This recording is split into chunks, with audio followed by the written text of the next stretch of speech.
Hello everyone and welcome. Yes, my name is Arrowfire and welcome to another episode of All Talk, No Shock. So today's episode is a bit of a somber one, but really it's more of an intriguing one. I want to talk about the forgotten bots from the 1986 movie that we are led to believe they supposedly died either throughout the movie or in particular in the battle for Autobot City, but we don't know. Their deaths were never shown, they were never really explained, and it's led fans to try and work out for themselves as to what actually happened. There's been a lot of theories, and there has been some official or fan constructed lore to fill in the gaps over the years along the way. Now, if we were to sit here and go through every bot that really stopped appearing after the 1986 movie, we'd be here all day. So I'm only going to focus on some of the more prominent ones, and I also want you to put your favourites or someone that you particularly have noticed is no longer around with no explained death or reason as to why. I'd love to see that in the comments below. So before we get started, we know the reason. We know the reason as to why in which the Hasbro wanted to stop making these toys and they wanted to start shifting newer toys. So they killed off the characters with no particular thought towards their story, the canon or the lore, certainly with limited explanations as to why there's only so much you can do in an 80-minute film. So we got the obvious ones. We know Optimus Prime, we know Megatron, we know Starscream, but what about the lesser ones? What about the likes of, to start with, Blue Streak or Silver Streak? Now, we do see the character very, very briefly at the start of the film assisting Cup with some broken roadworks that really you see the shuttle descending onto Autobot City and we don't see any more. Now, considering at this point of the film the Decepticons' hijacked shuttle is attacked, leading some of the Transformers, the Insecticons, Blitzwing and the like to come out and start their attack, it would be fair to say that an unprepared Blue Streak or Silver Streak gets caught in the crossfire and their demise is met. Again, this isn't shown to us, but really all of the Datsun brothers were snuffed out, were wiped out, because they wanted to stop shifting that toy, that particular model, and there's no other reason, no other time on screen, at least that I have found, that we see Blue Streak or Silver Streak again. Next I want to do two together, Grapple and Inferno. Now, yeah, there's going to be a lot of Autobots on this list, by the way. Grapple we do see in the very briefest of scenes fighting in the trenches, it appears to be on Autobot City alongside Preceptor, but we don't see any more and we don't see any more of him going beyond this film. I think it's, again, probably a fair assumption that Grapple does fall in the firefight, but Inferno and Red Alert, the two inseparable ones, are not there. We don't see them at all, and they have been discontinued by this point. Now, there's something I'm going to come on to, is that we do not see the Ark in this film. And there is a reason to that, which I'll come on to in a minute. But we're led to believe that the Autobots have moved house. They've gone from their crash shuttle in the side of a mountain to a purpose-built city, which is very nice and tidy, but are you telling me that they extracted the shuttle from the side of an active volcano? Chances are that's probably still there, and I wouldn't be at all surprised if some of these Transformers are in fact existing there, Inferno or Red Alert still being one of them. We do not see them anymore, so considering we don't see them at Autobot City, we do not see them fall, there's a fair chance they could still be alive, that they actually survived the war. We don't see any way to say that they don't, other than the fact they could be at the Ark. So that's one for you guys to really decide amongst yourselves. Are they taking safe haven, refuge at the Ark? Or did they get through the war altogether? And wherever they are, I hope they're together. It's a nice thought, isn't it? So just so I'm not picking on the Autobots, let's look at the Decepticons, and really their casualties are either explained or limited. But the one character, or characters, that we don't see at all is Reflector. Now, what I would like to think is, as Reflector does not make it into this film and really doesn't feature much in season 2 of the cartoon, really with the toy being discontinued early, I like to think, in terms of canon, in terms of lore, that we know they are somewhat of the generic foot soldier. In many instances in the first season of the cartoon, you just see loads of reflectors lined up on the battlefield with no distinction as to which one is which. I think they just get to the point in terms of story that they just simply ran out of reflectors. They've been cannon fodder too much and there is no more. They never made it to Autobot City. They never got that far. It's looked as a full frontal assault, and I guess that's one other thing. Megatron takes the typical warriors with him to attack Autobot City from Cybertron, but there is a lot of Decepticons still on Cybertron. Could very well be there.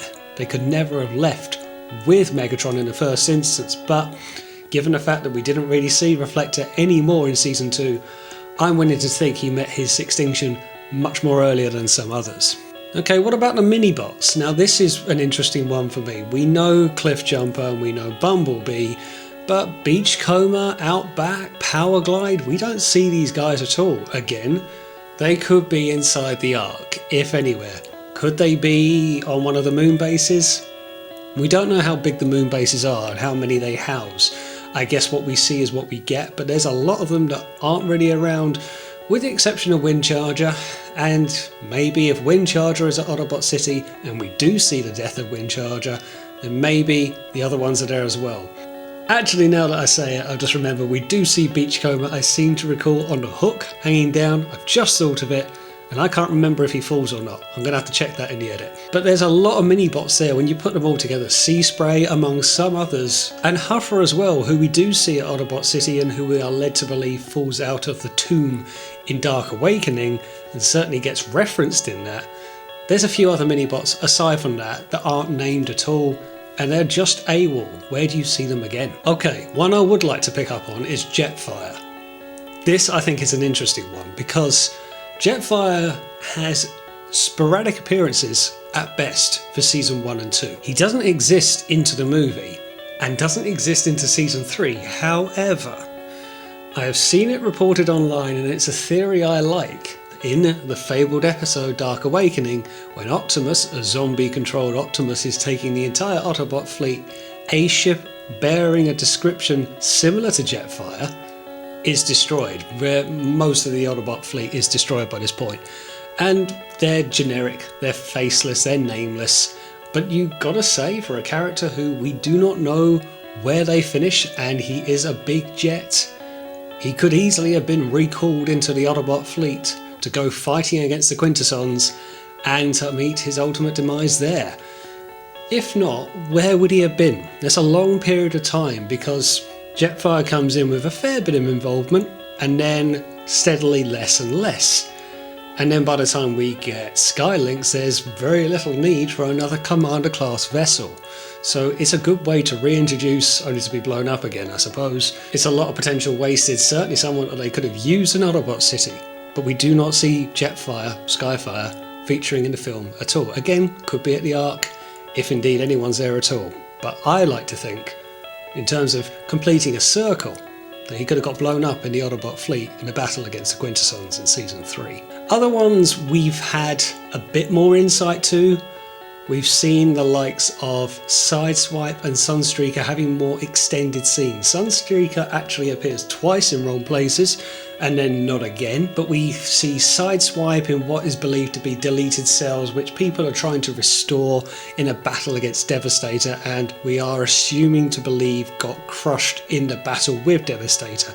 And that's fine, that makes sense. At least that covers off what happened to the Lamborghini brothers. We don't really know what happened to Sunstreaker, but if that happened to Sideswipe, it's fair to say Sunstreaker would have followed. Going back onto Decepticons, how can we forget Shockwave? Now, I think Shockwave doesn't die. We don't see him anymore. The toy is discontinued more or less around the time of the movie.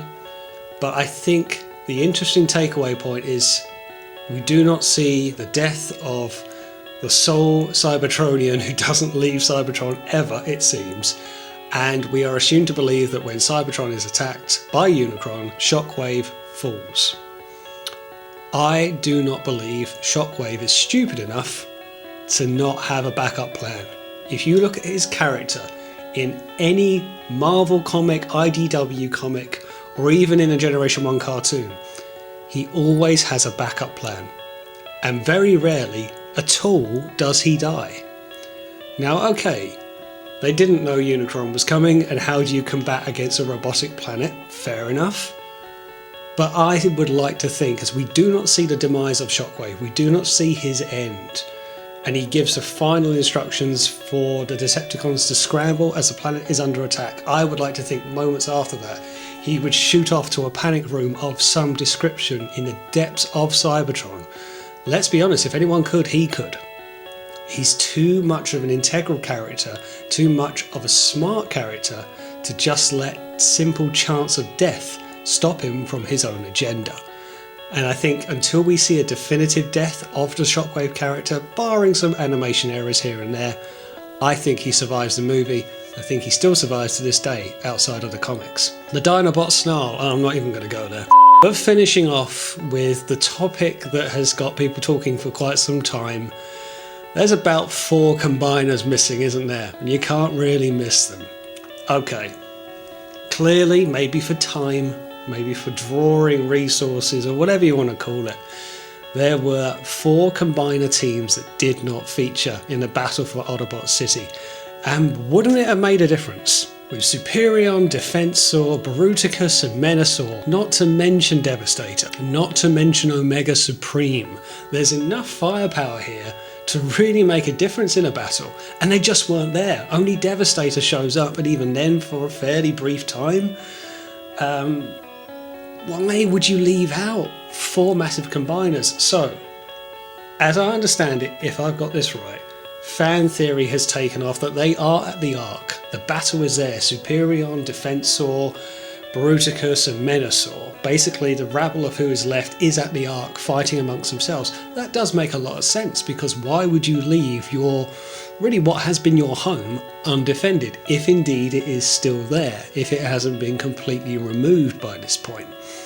But if they are there defending the base, and there's enough resources elsewhere for Autobot City, if we're to believe that Autobot City is Metroplex as well, they could divide their forces out. And the Decepticons knew this, knew the combiners, the Autobot combiners were still at the Ark, and sent their own combiners to deal with them. And we also know, strangely, with a lesser appearance I suppose from the Stunticons from Menasor, that all of these survive, so they're not at Autobot City. Omega Supreme even survives, so it seems to be the death circle of Autobot City. They were never there. So where were they? They must have been at the Ark. They must have been somewhere else where they were needed, because they did not fall. They cannot have been at Autobot City.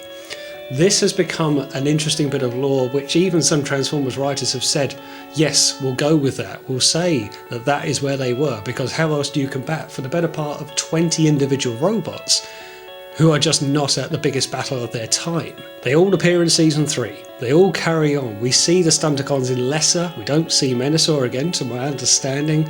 We do see Bruticus. And as time goes on, they develop new combiners, which I'm happy to admit, the likes of Predaking and Abominus, they were not constructed in the time for the Battle of Autobot City, so they were not there in the first instance. The Coneheads as well, do we see them jettisoned from the shuttle? I can't quite recall if they get turned into sweeps or not. It would make sense if they did. The Rainmakers, we do not see them ever again. They weren't at the Battle of the Autobot City, but it was such a clean sweep of getting rid of a lot of old names just for the sake of generating new toys that they did not think of a backstory to wipe them out.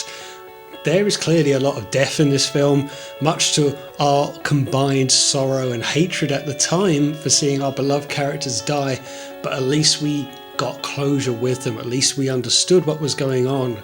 We saw the brutal endings to the likes of Prowl, Ratchet and Ironhide, and Optimus Prime dying a heroic, slow, painful death, with others getting really no fanfare, some limited fanfare in the likes of Wheeljack, to seeing him laid out. But at least we saw, at least we knew. But there's been a ton of other characters that we don't know, and we've had to fill in our blanks ourselves across the years. So what do you guys think? Who do you feel that we have lost along the way, really stemming from the battle at Autobot City?